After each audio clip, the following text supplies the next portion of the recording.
Nako, Toby Chanko, may pasabog, binulgar ang mga baho ni Tamba tungkol sa mga hingian ng mga 10%, 20%, no? Alam nyo, hindi naman lahat dapat paniwalaan eh. Pero may mga kapanipaniwalang tao na nagkukwento, lalo na kung yung kwento, totoo naman sa ginagawa nilang tungkol sa budget.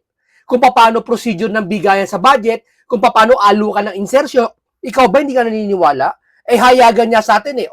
Sige, kung hindi ka pala naniniwala na may insertion ng kada isang congressman, so anong ginagastos sa kanilang distrito? Panggawa ng budget. Ano ibig ko sabihin? Hindi naman masama ang insertion eh. Minamasama at ito masama. Ha? Maraming insertion na ang iniimbestigahan lang si Cayetano, si Marcoleta, pero yung iba ayaw. Nakapagtataka. Di ba sabi natin, hindi naman masama pag sinabing may insertion. Basta may liquidation, tama kung saan ginastos. Pero tanong, bakit ang iniimbestigahan lang yung gusto nyong imbestigahan? Pero yung iba ayaw nyong imbestigahan. Bakit? Kasi baka maimbestigahan, walang liquidation nangyari. Baka na ibulsa na. 'Di ba? Pero bago 'yan sa mga gutesa pala tayo. Dito tayo, no? Mamaya na yan kay Toby Chanko. Dito tayo muna kay Erwin. Tignan natin ang pangangatwiran niya kung tama, no? Grabe talaga tong mamang ito. Ewan ko ngayon lang ako nakakita na may nag-recant, natutuwa pa. Ang dami natutuwa. Dapat niya malungkot ka eh. Bakit? Iisipin ng isang tao na may nag-recant, ay, nag-recant? Paano na yan? Sino kumuha ng 1 billion? Ano 1 trillion? Mahigit, 1.9 at something. Sino kumuha? Ano na mangyayari sa Pilipinas? Wala mapapanagot. Sino? Kung hindi speaker, hindi appropriation, hindi DBM, hindi executive, sino? Janitor? Kumuha ng pera? Kayo naman, sabi ko nga sa inyo halimbawa, yung computer mo, ito, yung pasyente mo, dinala mo sa ospital. Ang sakit lang tuhod. Nung nilabas mo sa ospital, maraming komplikasyon na nangyari. Sino sisisihin mo? Yung janitor ng ospital? Sino sisisihin mo? Ito, walang seryoso. Sino sisisihin mo? Pupunta ka sa ospital, sisisihin mo yung may-ari ng ospital, pati yung mga nurse, pati yung mga doktor. Tatanungin mo, ano ginawa nyo sa anak ko? Bakit ganito? Di ba? Ganyan nangyayari. Palitin natin. Sa loob ng bahay mo, may 5 anak ka. Tapos may katulong ka, isa. No? Umalis ka, tatrabaho ka, kayo ng asawa mo, trabaho. Pagbalik mo, yung bahay mo, wasak yung TV, nasira, basag eh. Pagbalik mo, sino nakabasag ng TV? Walang umamin sa anak, walang umamin kahit sa katulong. Ibig nyo palang sabihin yung TV nagsariling magbasag. Ibig nyo palang sabihin yung budget ng Pilipinas, sarili nagwaldas ng sarili niya. Walang dapat sisihin, may mga dapat managot.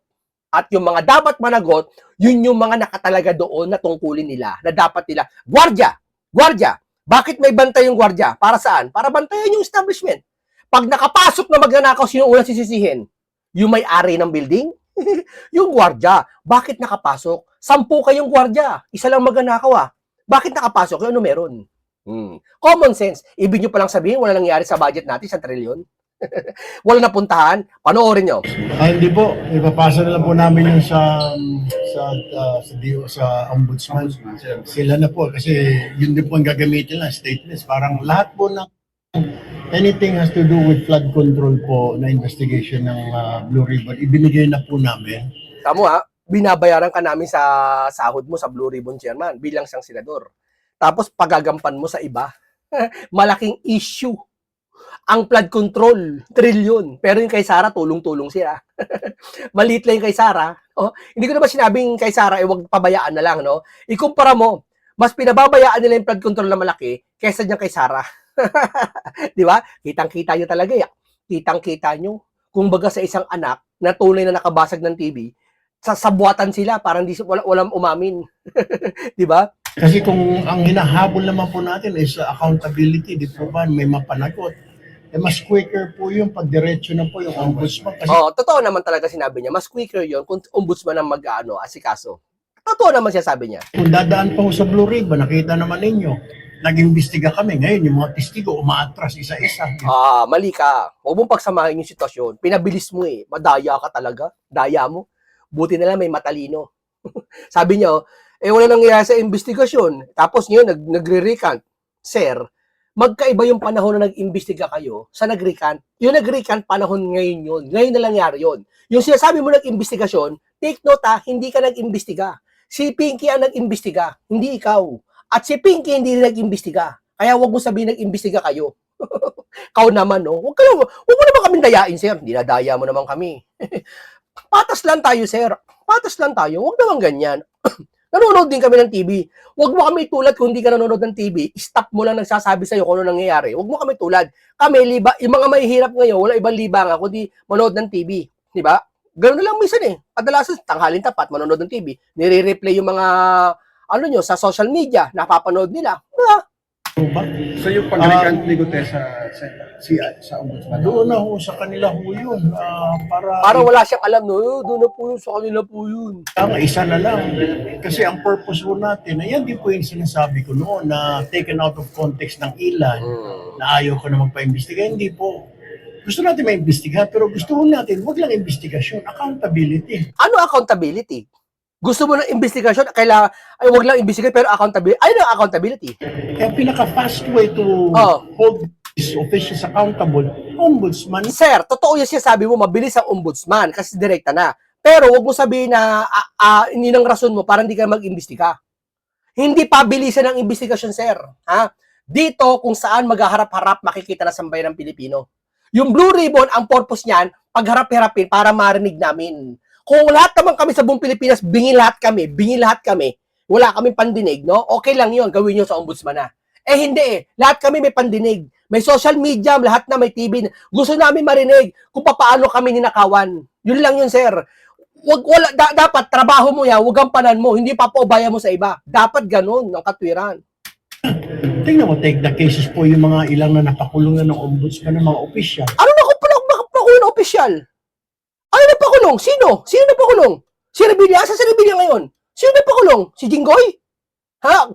Wala nga, hindi niya matibay ebidensya din ko sabi ni Pinky, di ba? Sino napakulong? Wag mo sabihin mga napakulong, sir. Madaya ka. Sino mga opisyal, sir? Sino? Mabilis po. Kung dadaan pa ulit sa amin, it will take 1 month, 2 months, hearing. Grabe niyo, mga kasama, no? Hindi normal po yung nangyayari. Sir, yung radyo, nasa radyo ka pa, ipinapaimbestigahan yung mga tulpo, lahat ng bagay. Ultimo mabusisi yung estudyante, yung janitor, nasa eskwelahan, o yung pulis, o yung mangwawalis, hindi nasahuran. Pinapatawag nyo kada lahat ng sanga, lahat ng ugat pinapatawag nyo para malaman nyo, matuntun nyo kung sino salarin. Ganyan kayo, nasanay kami sa'yo. Tapos ngayon, ipapaubaya mo yung investigasyon na ikaw ang inaasahan na makakasolve at ikaw ang Blue Ribbon. Para saan pa ba ginawa kang Blue Ribbon? Di ba? Ngayon, budget hearing na, di ba? Meron pang trial, ng impeachment trial. Siguro, pag sa ombudsman, kasi mas mabilis na. Trabaho mo yan, sir. Wala kaming pakialam kahit ang trabaho nyo tambak. Pinasok mo pagiging senador, pagtiisan mo. Kung ayaw mo, umalis ka. Ganun lang yun eh. Risk ng isang senador yan. Haba, nag-apply ka sa restaurant. Ayoko kasi naiinitan ako sa mga sa mga pagkain eh. Normal yan, nag-apply ka sa restaurant eh. Nag-apply ka sa computer computer shop. No, nag-apply ka. Ayoko mainit lagi yung mga computer saka amoy di ba sa computer shop kasi pag sobra na yung maraming computer, masyado nang mainit pag yung aircon mahina. Kung nagrereklamo ka, di wag ka sa computer shop. Nag-apply ka sa bigasan. Ayaw mo maging kargador ka, ayaw mo maging magbot ka. Ba't doon ka nag-apply? Nag-apply ka bilang senador at binoto ka ng sambayan ng Pilipino. Tapos magrereklamo ka, may trial na, may budget hearing pa, lahat-lahat. Pagrereklamo yan. Pagrereklamo o pag-iwas? Sa tingin ko, hindi ka nagrereklamo eh. Umiiwas ka eh. Kasi hindi kami sanay nagrereklamo ka, alam namin pagtulpo masipag.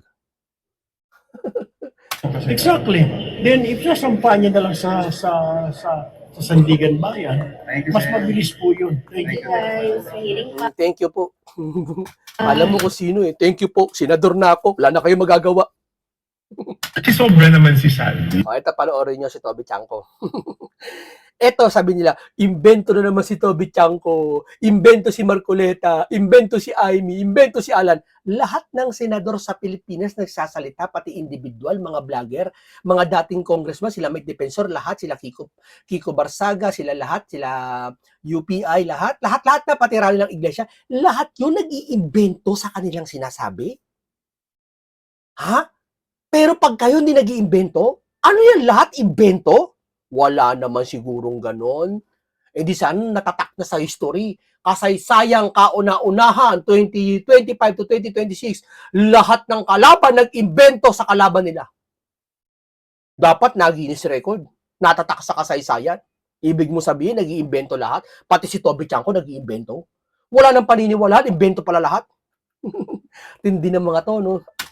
Sabi ko, ang tagal na natin pareho congressman dito. Oh, yes. Hindi naman binibenta yung proyekto.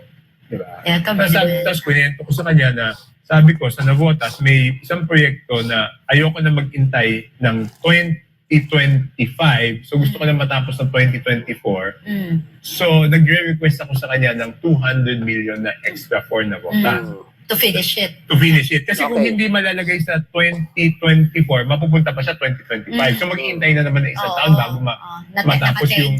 Hindi, tsaka di ba yung mga ano natin, syempre ibang mga constitutions, ang tagal naman ito, bakit hindi matapos-tapos? Syempre kung walang pondo. Tama. So, yun ang gusto ko matapos. And At then, hindi mo maniningi yung for yourself, for hindi, the hindi. project. So, may kinausap ako na kala ko hindi matatanggihan ni Saldi. Okay. So sabi ko, pakikausap naman si Saldi, dagdag lang na 200. So bumalik naman yung pinag-usapan ko, sabi, okay na kay Saldi, kaya lang, hindi na 20% sa'yo, 10% na lang kasi presyong kamag-anak. Oh my God. So yun yung sinabi ko kay Martin. Oo. Sabi ko, kasi naman speaker, isipin mo, ako, Yeah. hiningan ng 10%. Ano pa kaya ibang tao? Yeah. Ang sagot ni former speaker sa akin doon, instead na patawag niya si Saldi, oy Saldi, ba't mo ginagawa to? Tama. Ang sagot niya sa akin doon is, Primo, dapat dumiretso ka na lang sa akin. So, Isipin mo, may ganun palang sistema pag diretso sa kanya, walang dadaan ng ibang paghihirap na tungkol sa mga budget-budget, no? Ganyan sila. Toby Chanko yan, ha? Eh, di ba siya din nagbulgar na meron bigayan sa pirma ng kapalit ng impeachment? Siya nagbulgar yan. Wala naniwala. Lahat nila hindi sila naniwala. But alam mo ba di sila naniwala? Hindi kasi sila marunong gumawa ng budget. Halimbawa ganito. Paano ba, alam mo yung MDAS sa mathematics? Di, wag na lang yun. Paano ba mag-times? 16 times 16. Di ba pagtatapatin mo yung 6, saka 6? 6 times 6 plus 6, carry 1, gano'n, etc. Para makuha mo yung resulta ng 16 times 16. Di ba?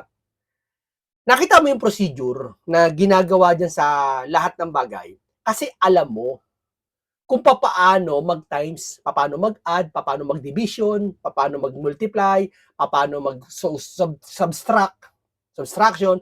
Alam mo kasing procedure. Kung algebra naman, alam nyo yung formula, alam mo yung paano computein yung formula, yung percentage by convert to percentage by mathematics, alam mo. Pag alam mo, ibig sabihin, katulad nandito sa nangyari kay Toby Chanko, hindi ka na para makipaglaban. Ay, bakit ganyan ang sagot? 1 plus 1, 2, bakit ganyan ang sagot? Kasi alam mo rin paano mag-compute. Sila walang alam sa paggawa ng budget. Kaya ang gagawin nila, magbaba sila, hindi totoo sinasabi ni Toby Chanko kasi wala silang alam sa paggawa ng budget. Yung mga nakakaalam tulad ko, hindi ko pwede sabihin, mali si Toby. Tugma yung sinasabi niya eh. Gets nyo ko? Pag alam mo isang bagay, kaya nga pinakamasabi ito pag wala kang alam, huwag ka nang sumausaw tungkol sa usapang ito. Wala kang alam. Walang pinagkaiba yan dyan. May dalawang psychiatrist nag-uusap. Nag-uusap tungkol sa mga medical formula tungkol sa psychology. Tapos ikaw, halimbawa, tambay ka lang, vlogger ka lang, nakikinig ka sa kanila. Bigla ka sumingit. Ay, alam ko yan. Anong alam mo? Yung dalawang psychology nag-uusap. Wala kang alam dun. Huwag kang sumingit. Huwag kang makisawsaw. Tapos sabihin mo, ay hindi, mali kayo, Dok.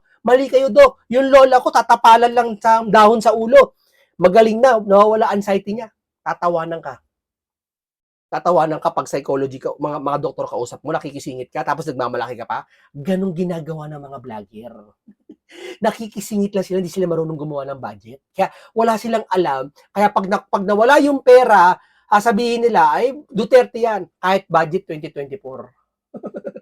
Kasi wala silang alam eh. Akala nila pag gumawa ng budget, ng year 2016, hanggang ngayon, ginagamit yon. Hindi, taon-taon gumagawa ng budget. ibig sabihin, kung dumiretso ko sa kanya, baka wala. Ang point ko naman doon, ang sagot ko sa kanya, Speaker, Mm. hindi ko naman kinikwento to sa'yo para humingi ng exception. Mm. Tinatanong mo ako bakit nagkaganito, Oo. sinasabi ko sa'yo. Kaya Correct. sabi ko, hindi natuloy yun because baka pag ako, kung may 10% para kay Sally, ako magsasabi doon sa district engineer na may 10% yan, di Oo. ako pagdududahan. So sabi ko, Exactly. hindi natuloy. Oo. Ang point ko lang doon is, siguro sa kanya, nagmagandang loob siya na, Yeah. ayun, pagbibigyan kita, walang ano. Pero sa akin, bilang speaker, Mm. dapat Discipline. pinagalitan mo si Yeah. Sal kung totoong wala kang Kinikita alam. or alam. Dapat Wala kang alam, wala kang kinikita. sabi mo kay Saldi, tigilan mo lahat yan o pinagalitan mo si Saldi, di ba? Basically, wala tayo dito ngayon sa problemang ito kung hindi ko napigilan. Yes, okay. Yes, to yan. Yan lang. Tingnan mo. Tapos nung speaker siya, di ba? Mm. Yung travel clearance ni Saldi, hindi niya kinancel. Totoo, pinapakansila ng sambayan ng Pilipino kasi mayroon na nangyaring flood control issue na mahiya naman kayo. Ang unang pinutukan is speaker sa appropriation ng budget. Kasi sila may kinalaman dyan eh. Kumbaga sila ang doktor eh. Sino ba ang doktor ng pasyente na yan? Halimbawa, may pasyente sa ospital. Sino tatawagin mo pag inatake yun? Ha? Pupunta ka sa kabilang ospital para alamin mo? Hindi. Yung doktor niya. Kung sino ba doktor niyan? Si Doc Santos po. Tawagin niyo po. Para alamin kung bakit nakakaganyan yung pasyente. Ganon. Pag nagka-problema yung pasyente, aalamin kung sino doktor nun. Pag nagka-problema sa school, aalamin sino advisor mo. Pag sa bahay naman, sa kalsada, sino magulang mo? Tawagin mo nga. Gets nyo? Lahat inaalam kung sino yung pinaka-ano. Ngayon dito, na wala yung budget, sino kakausapin? Ang speaker at ang chairman ng appropriation na si Saldico. Kaya ganun ginawa. Anong ginawa? Hindi pinakancel si Saldico sa passport niya. Hinayaan tumakas. Nung nakatakas, bakit hinayaan nyo? O ngayon, problema. Tuwan-tuwa naman kayo kasi si Saldico hindi ma-corner natin. Hindi matanong. Yeah? Di ba nung Correct. pagpasok ni Speaker D, tsaka kinancel. So anong ibig sabihin nun? Correct. Talagang ang tawag dito, may protection na hindi mo maintindihan. Ito talaga, may pagkatakip. May pagkatakip na nangyayari, no? Eto ipagpatuloy natin dito kay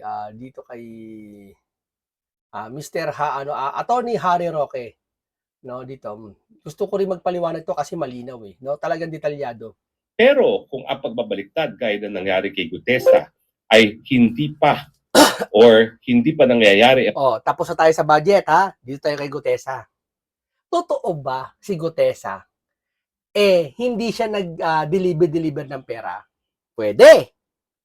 Pero nasa napunta yung pera ng budget? Si Saldi kung naggumagawa ng budget at tinuro niya, totoo sinabi ni Gutesa, di-deliver ng pera. Pagtestigo sa hukuman, anong gagawin ng piskal? O anong gagawin ng ombudsman? Kasi ngayon, ang issue is, paanong gagawin ng ombudsman gayong bumaliktad na si Gutesa at bumaliktad na yung apat na Marines? Talaga bang hindi na nila hahanapan ng probable cause si Martin Romualdez? Well, ako po, ulitin ko ha. Naniniwala ako na ang talagang mastermind ng pagnanakaw ng flood control funds ay presidente mismo. Dapat talagang makulong si Martin Romualdez, pero dapat makulong din ang kanyang pinsan. Dahil lahat naman ng kapangyarihan at impluensya ni Martin Romualdez ay dahil lamang kay presidente. At siya naman talaga ang pumirma ng pangtao ng budget. Ano yung binabanggit ni Martin nakaraan? I will not go down alone. Ano yun? Joke na naman ba sa amin yun? Ikaw naman, no? Nagdulas ka na eh. Tapos sasabihin mo, wala kang kinalaman. Ba't mo sinabi, I will not go down alone? Na pinanggalingan ng mga kinurakot ng mga opisyalis natin. No? So sa akin, bagamat gusto ko makita makulong si Martin Romualdez, dapat makulong din ang presidente. So ngayon ang issue is, kung ang pagbabaliktad, gaya ng ginawa ng mga Marines at ni Gutesa ay sa level pa lamang ng preliminary examination na ginaganap ng ombudsman, anong resulta nito? Well, ang sabi po, ang hukuman, ang sabi ay kinakailangan evaluate na ombudsman ng piskal sa yung totality ng ebidensya na nahaharap laban sa mga nasasakdal bago baliwalain ang kanyang ebidensya. Mm. Ibig sabihin, hindi palibasa nagkaroon ng pangalawang sinumpang salaysay, mawawalan na ng visa yung naunang salaysay. Totoo yun. Totoo yun. Hindi tayo dito naglalaro lang. Na kung gusto mo ipaniwalaan ka, isa hindi. Hindi ganun. Bakit? Well, kung meron namang ibang mga ebidensya na magpapatunay nung sinasabi mismo na nasasakdal na binawi, baliwala yung pagbawi. So, sabihin na natin na sabi ng 4 na Marines at ni Gutesa na hindi sila nag-deliver, pero meron pa rin 14 na nagsasabi na nag-deliver sila, natural, babaliwalain ng ombudsman yung pagbabaliktad na testimonya. Kasi meron pa namang ibang mga testimonya na narariyan. At saka po pwede pa rin tawagin yung mga testigo na bumaliktad sa hukuman pag nagkaroon na ng paglilitis at malaman kung ano talagang katotohanan. Dahil, alam niyo, ibang epekto. Kapag ang isang testigo ay nagsisinungaling sa isang sinumpaang salaysay lamang, o di naman kaya kung sila ay magsisinungaling sa hukuman. Mas mahirap kung magsinungaling sa hukuman mismo dahil hindi naman sanay humarap sa hukuman yung mga testigong yan, lalong-lalo na kung ikay haharap sa Sandigan Bayan na 3 yung maestrado na haharap sa iyo. Napakahirap magsinungaling sa harap ng 3 Totoo talaga. Napakahirap po. Tandaan nyo yan. Ang tawag po doon sa mga tao, pressure. Iba po pag na-pressure ka, tandaan nyo po yan. Halimbawa, katabi nyo kay example. Pag sa bahay ka, lakas-lakas ng loob mo, di ba? Pero pag nasa labas ka na, misa pag nadidebate ka, napipressure ka eh. Kumbaga parang, kung sino nito naglalaro ng billiard. Di ba pag yung kalaban mo, halimbawa, laro-laro lang kayo, di ba ang galing-galing mo sa billiard? Pero pag kalaban mo, magaling na. Tapos may mga pusta na, malaking pusta na, halimbawa, no? Kasi dati nagbibilyard ako eh. Ang galing-galing ko magbilyard. Oh. Galing ko magbilyard. Umuubos talaga ako ng 9 balls. 10 balls, umuubos ako. Nung nakalabang ko na yung kapwa ko na medyo magaling din naman, tapos malaki pusta. Dati, noon pa yun, nakipagpustahan pa ako dati noon pa yun. Napipressure ako. Hindi ko maubos. Nawawala ako sa isipan, sa concentration, sa accuracy. Sumasablay ako. Ang tawag doon, pressure. Napipressure ka. Kaya pag andun ka na sa, nakasalang ka na sa hukuman, o sugado, wala kang kawala. Kaya ngayon ang gusto ni Senator Marcoleta mangyari, ipatawag lahat magharap-harap sa isang pagkakataon sa isang venue. Yun nga yung pamamagitan ng kapangyarihang komite na Blue Ribbon. Pag nagharap-harap, tatanungin natin, Martin, sabi ni Saldico, nag-deliver daw yung ano sa'yo, si 18 Marines. Siyempre sabihin niya, hindi ako deliver. Totoo ba yun, 18 Marines? O, magkakausap ngayon sila. Magkakaroon ng pressure. Yun ang ayaw nila, ma-pressure sila. Pag na-pressure sila, makikita ng taong bayan na sablay sila. So, ang rule po dyan is dahil hindi pa naman po na pipresenta ang testimonya nitong si Gutesa at ang 4 na Marines sa bumaliktad, kinakailangan ang prosecutor wag baliwalain ang naunang sinumpang salaysay, tignan yung ibang ebidensya laban sa nasasakdal, laban kay Martin Romualdez, at kung mayroong namang sapat na ebidensya, dyan magkakaroon ng desisyon ang ombudsman kung dapat bang baliwalain ang pangalawang sinumpaang salaysay dahil ito ay resulta labang ng pananakot o di kaya ay panunukol. Ito, ganito lang yan Ganito lang. Ito akin lang to Si Gutesa, bumaliktad na, di ba? Ganito. Kung halimbawa si Gutesa, kung may blue ribbon pa, kaya nga, kaya pala to si Erwin ayaw ng blue ribbon eh. Kasi ganito mangyayari yan eh. Pag nagkaroon ng blue ribbon na tapos yung trial ni Sara, hindi agad masisingit siya. Siyempre, tama nga naman, may budget hearing tayo, may impeachment trial tayo, hindi masisingit ang blue ribbon. Pero hindi tama na ipamigay mo yung blue ribbon, yung gampanin ng blue ribbon sa ombudsman. Hindi tama yon. Tama yun na sinasabi mo na may budget hearing, may impeachment trial. So, wala tayong oras para isingit ang blue ribbon. Okay. Ganito. Pagtapos ng impeachment trial o ng budget hearing, hindi naman habang buhay yan eh. Kaya, alam nila si Senator Marcoleta makakalaya na. Kasi 3 months lang yun eh. Alam ko, mag-hearing ng bail hearing na sa September 3. So, ongoing na malaya na si Marcoleta after 3 months. 2 months na sa October 4. Tama. September 4, 2 months na. October 4, baka makalaya na si Marcoleta. Sakto yan, magkaka-blue ribbon hearing. Pag nagka-blue ribbon hearing, ipapatawag ni Marcoleta kasi blue ribbon, part ng blue ribbon si Senator Marcoleta eh. Ang chairman, si Erwin. Pero part siya ng Blue Ribbon, no? Pwede niyang ipatawag si Gutesa.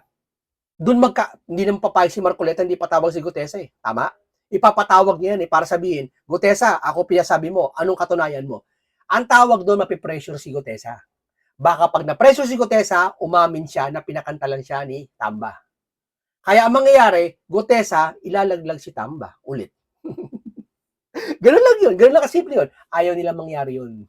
Kaya ang ginawa nila, wala ng Blue Ribbon hearing. Para paglaya ni Marcoleta, walang gaganapin Blue Ribbon hearing, walang gagawin patawag. Diretso sa ombudsman. Yan ang sikreto. Kung bakit walang Blue Ribbon hearing. Erwin, booking ka ngayon.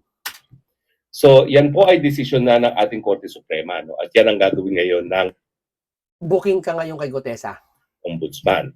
Ang aking alinlangan lamang, para bagang pinalalabas sa ombudsman, na kapag nakasuhan na si Martin Romualdez, tapos na ang boxing. Wala nang dapat panagutin. Ang akin po, kinakailangan mapanagot pa rin ng presidente. Dahil doon sa sinabi nga ni Zaldico na ang presidente mismo ay nagkaroon ng 100 billion na insertion at 25 billion ang napunta sa kanya bilang tongpats. Diba po? No? Sa akin talaga, hanggang hindi nila iniimbestiga ang presidente, hindi ako naniniwala doon sa katapatan ng ombudsman na talagang habulin ang mga nangurakot sa ating lipunan. Totoo po na mayroong immunity from suit ang ating presidente, pero hindi po ibig sabihin niya na mayroon ng immunity from investigation from the ombudsman. O pwede po mag-imbestiga ang ombudsman ngayon at sabihin na kung wala lang immunity ang presidente, dapat siya kasuhan. Ibig sabihin lamang, dapat antayin na matapos ang termino ng presidente bago isampa ang kaso laban sa kanya. Pero wala pong immunity from investigation ang presidente. Meron lang po siya immunity from suit. So hanggang hindi po yan na sasampa sa hukuman, wala pong balakid. Tama. Kahit si Senator Marcoleta, hintayin nyo ha, Marcoleta lalaya na. October. Hintayin natin yung 3 months, mapapawala. No? Kaya takot na sila na imbestigahan tong Blue Ribbon. Kaya yung Blue Ribbon ipinasa na sa ombudsman. Hintayin nyo. Imbestigahan ang presidente. Okay? Now, syempre po, no, kapag naman ang isang testigo nga ay nakapagtestigo na sa hukuman at siya ay bumaliktad, gaya na aking sinabi, ang dami na pong kaso, Molina versus People, People versus Lamsed, na sinasabi na hindi mababaliwala ang naunang testigo. Lalong-lalo na dahil nga po siya ay nakapagtestigo na at siya ay naging subject na to cross-examination. Okay? So, ulitin po natin, no? Kung ang testigo ay bumaliktad bago siya magtestigo, well, yung original affidavit ay hindi po pwedeng mabaliwala. Ang mangyayari po dyan, titignan muna kung ano magiging testimonya sa hukuman at titignan din ng mga nag-iimbestiga na piskal o ombudsman kung meron pang ibang ebidensya na magpapatunay dun sa mga bagay-bagay na pinasinungalingan sa pangalawang affidavit. At kung meron pa rin sapat na ebidensya, dapat ituloy pa rin ang pagsasampa ng kaso at kung pwede pa rin matawag yung testigong yan para magbigay testimonya ng malaman kung ano talaga ang kanyang mga katotohanan na po pwedeng panindigan. Pero kapag yan po ay nangyari, pagbabaliktad, matapos na siyang mag-testigo, talagang wala na po halos epekto yung recantation na yan dahil lang nabigyan na siya ng pagkakataon na magbigay ng kanyang testimonya sa harap ng hukuman, nabigyan ng pagkakataon ng hukom na tignan kung ang tao ay nagsisinungaling o hindi, at saka syempre, nabigyan na po yan ng pagkakataon na ma-cross-examine. Dahil ang cross-examination, malalaman mo naman at malalaman mo kung nagsisinungaling ang tao sa mga... Totoo yan. Alam mo batay sa ebidensya, batay sa mga witness ni Saldico, batay sa mga budget na pagkabi ka dapat alam mo paano paggawa ng budget para makarelate kayo Alam mo yung paggawa ng budget, lahat alam mo. Tapos tinanong mo yung tao, kinorst-exam mo, doon mo malalaman kung nagsisinungaling siya o hindi. Sige, palagay mo si Gutesa sinabi niya, hindi ako nag-deliver dyan ng pera. Pero pag kinorst-exam mo siya, doon magkakaalaman mga kaibigan. Wala nakakawala sa cross-exam. Bakit? Yung cross-exam, tatanungin niya yung galing sa'yo. Halimbawa, sinabi mo, wala po akong kinalaman dyan na pag-deliver. Iko-cross-exam kita. Sabi mo, wala kang kinalaman. Pero bakit mo sinabi yung kay Saldico, sa affidavit mo, tao ka. Tao ka. Tapos sasabihin mo ngayon, binabawi mo, nire-recant mo. Identify na tao ka ni Saldico. Paano mo didepensahan kami, papaniwalain kami na hindi totoo yung mga tao ka ni Saldico? Tao ka ni Saldico. Doon pa lang, unang tanong pa lang, bagsak ka na. Ang tawag doon, cross-exam. Sa bagay-bagay na kanyang sinasabi. So sa madaling I-exam yung tanong mo, yung mga salita mo, i-cross-exam ka. salita, naintindihan natin kung bakit bumaliktad si Gutesa. Malinaw doon sa video na release ng kanyang may bahay na napilitan siya bumaliktad dahil yun na nga po, no, ang tinatakot na ay yung seguridad ng pamilya. Ganyan po talaga ang mga padre de pamilya.